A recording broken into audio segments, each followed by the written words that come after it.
It's like a winter wonderland all over again. Got quite a bit of snow in the last few days.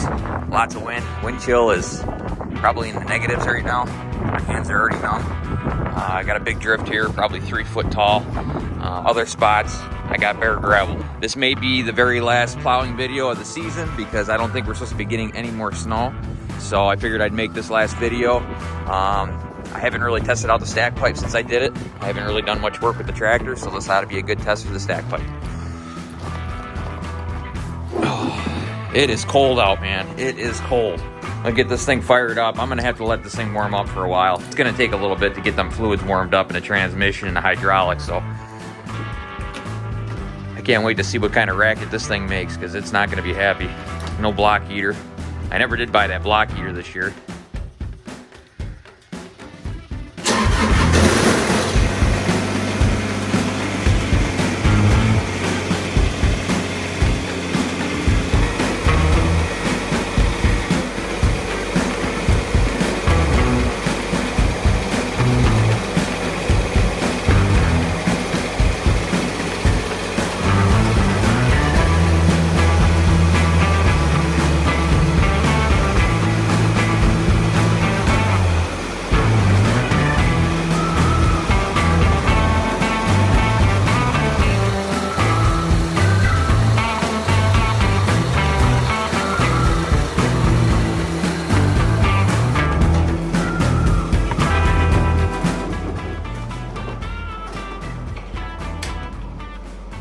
Whew. This thing started up pretty easy though, I'm surprised. Just fired the heater up so I could stay warm while that tractor's warming up outside. I figured I'd take a minute to show you guys my shed. When I moved in, this shed was way out back of my property and there really wasn't much in it. It was just used for storage.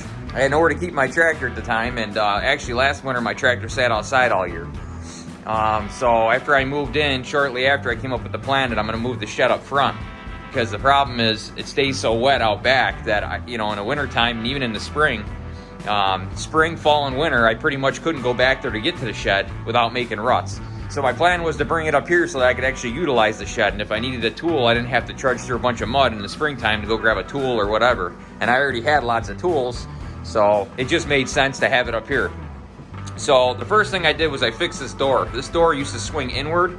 It used to come in like this, and the tractor wouldn't fit. So what I did just temporarily was reverse the door, so now the door swings this way open, and that allows the tractor to just fit through there. And you guys all see how tight it is, and I know lots of you have commented that my tractor barely fits, and it really does. I got maybe an 1/8 inch to spare up top with the ROPS. I got not even an 1/8 inch for the wheelbase, the front tires. They actually scrub the door frame when I come in.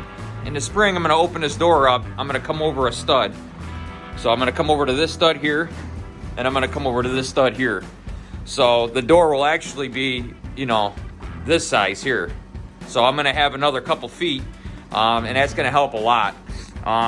I also wired all the electric in here. This shed had no electric, so this is my first electrical job I ever did. I wired in this panel box. I got direct burial wire. I tapped into my house. I used some plastic conduit and I went under the ground. I came up through the floor of the shed into the panel box, and I ran all my outlets. I got a designated outlet for the air compressor alone. I got another designated outlet. This was gonna be like my welding and fabricating area. So my welder and my plasma cutter was gonna run off this, which is why it's on its own switch. The compressor is on its own switch here, which I like that. I like everything to have its own switches. The lights, I got these at value for like 30 bucks a piece. They're really bright LED lights. I hung them. I made a designated outlet up there for those. And I also got this little drop light, which I like. I got this on Amazon for 20 bucks. Everything in here I did as cheap as I could. As far as the switches go, I got one that does my lights, and then the other one does power. Now this switch here, you can hear the fan kick off. That switch there runs this light here. It runs my fan. There's an outlet behind that garbage can. There's an outlet here, and then there's one more outlet that I put down under there, as you can see, that I use for charging stuff. So that switch does everything basically from here over. And then this switch is on its own outlet, and then that switch is on its own outlet. So I basically designated the 2 outlets with switches that I felt would have the most power load on them. Aside from that, I got some shelves. That cabinet was in here, I moved it. That cabinet was actually here, I moved it. A lot of this stuff was in here, but I kind of rearranged everything. Everything is screwed down. You know, nothing moves. I got all the shelves are screwed down. I just recently got these 2 shelves. I put these in. That helped out a lot because it was a clusterfuck underneath my bench. Now I got all my Milwaukee tools there and my other stuff over here. I got all my nuts and bolts organizer bins. I got to get some more bins because I got too much stuff that I got to try to keep organized. I got all my oil lubes and stuff there, shop rags, shop towels, chargers. And I got my little toolbox. This is an old toolbox that my father gave me years ago. It's an old Craftsman. It doesn't even have roller bearings in the drawers, so they're actually pretty darn hard to open. But you know, it does the job. Eventually I'm gonna get something a little bigger that's gonna fill this spot a little better. It's gonna be a bottom box and a top box. It'll probably come up to about here, and it's gonna be wider. That way I could fit, because this box, I got it filled up with stuff right now, and I don't have any room left for anything else. So I am gonna get a bigger box at some point, but I got all my fuel cans, my diesel cans, different boxes for electrical, switches, wiring, that kind of stuff. I got all my mechanics kits over here, like compression tester, leak down tester. I got my tap and die sets. I got my easy outs and all that stuff under there. I got some spare parts from my Kubota from doing upgrades and my truck from doing upgrades. Those original OEM parts are down there. So yeah, you know, it works. It's somewhere that I can actually work on something. I can stay warm. This is a 25,000 BTU heater. It was in the house when I moved in. It was never used. It was all dusty. It needed to be rebuilt, so I rebuilt it. And since the house didn't need it, I brought this out here. And eventually I'm gonna run a gas line in here so that I'm not on propane, because I've already filled that tank probably 3 times this winter. So my 2 first major projects of the spring will be running that gas line. I got a furnace for the house that's literally maybe 6 feet away. It's right there in the back room connected to the house. So what I'm gonna do is I'm gonna tee off of that gas line, and I only need to run maybe 8 feet of gas pipe. And then I'm gonna come up through the side here or through the floor, and I'm gonna run it into that heater. And that'll save me a lot of money on heating costs. And then eventually I wanna insulate this. And then the next job for the spring is obviously making this door bigger. Like I said, I'm gonna go from this stud to this stud here. So I'll have a couple more feet there, make it 6 foot wide instead of 4 foot wide. So that should make a big difference of pulling in equipment. I wouldn't have to take my bucket off anymore to come in. I got my ladder hung up there. I got my weed whacker. The winch for my Kubota that I built, that's in here. I keep that kind of stuff locked up. Battery charger, jack, just the essentials you need to work on stuff. Yeah, I really like it. I got all my car care stuff in here so mice can't get into it. So yeah, I just figured I'd show you guys the shed and kind of where I do all my work at. This is all I got for right now, but it's good enough for me. I got my grease gun up there. I got all my bigger tools, my big monkey wrenches, adjustable wrenches, regular wrenches. I got my air tools over there. When I put this compressor in, I mounted it to this big thick rubber mat so that it isolates it so it doesn't make a lot of noise, because otherwise it would just vibrate the shed apart. And it's actually pretty quiet now that it's on that rubber dampener. I ran a 50-foot hose from here. I coiled it up. I came through the 2x4 there, and I came all the way across, and I got this hose reel. It's a 50-foot hose reel. I got it from Harbor Freight I think I got it on sale for like 50 bucks. And it works great. I could run it all the way out to my driveway. I could air up my truck tires. So that's really nice to have. I got this little thing on the wall here so it's not hanging. I like to keep everything neat and organized. I got my extension cords all over there. I just like to have organization, you know. I like to, when I'm looking for something, I want to be able to find it. If I'm missing a wrench, I can see I'm missing it. I just like to have that organization. You know, and as small as this shed is, it's only about a 20 by 20. I think I made pretty good use of all my space.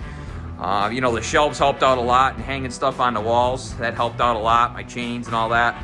So the more you can get off the floor, the better. But yeah, my tractor fits right here. I'm able to get a creeper all the way around it. You know, and once that door is bigger, I'll be able to bring in other equipment. You know, if I got to work on a mower or whatever, I can do that. I'll be able to bring my mower deck in here and work on it. So anyway, I just want to show you guys my shed and kind of where I do all my work at. Okay, so enough talking. Let's get out there and plow.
All right, guys, well, that's about it.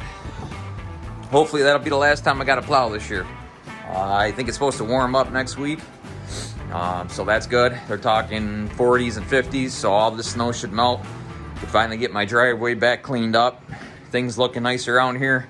I can't wait to finally start digging dirt again and you know, doing some landscaping jobs and stuff like that, because I'm pretty tired of just pushing snow. So all right, guys, well, I hope you enjoyed this video. I gave you a little bit different camera angle, kind of like a first-person view. If you like it and you haven't subscribed yet, be sure to subscribe, show your friends, and we'll see you guys in the next one. Thanks.